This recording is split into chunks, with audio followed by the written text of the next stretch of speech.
விஷயம் கலியுகத்தில் நடக்கின்றது. அதை நாம் இப்பொழுது செய்யக்கூடாது. ஓம் சாந்தி. கலியுகத்திலோ தேகதாரிகள் மீது அன்பு இருக்கின்றது. அவர்கள் உணவை படைப்பது கூட பிராமணர்களுக்கு படைக்கின்றார்கள்.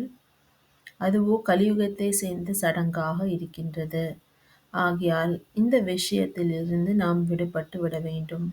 அதாவது எந்த ஒரு தேகதாரியையும் நாம் நினைவு செய்யக்கூடாது, நாம் அன்பு வைக்கக்கூடாது. இங்கே இருந்தவர்கள் மற்றும் இப்பொழுது இருக்கின்றவர்கள் எவரையும் நாம் நினைவு செய்யக்கூடாது.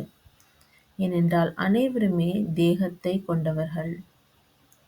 ஒரே தந்தை, சிவதந்தைதான் தேகமல்லாத இறைவனாக இருக்கின்றார்.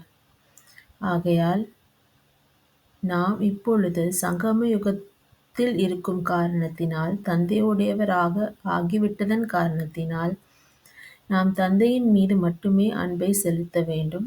அவரை மட்டுமே நினைவு செய்ய வேண்டும். இப்படி நாம் நினைவு செய்து செய்து கடைசியில் அந்த நிலையை நாம் கொண்டு வர வேண்டும். அதாவது அனைத்து தேகதாரிகளையும் நினைவு செய்யாமல், அன்பு வைக்காமல், பற்றுதல் வைக்காமல்,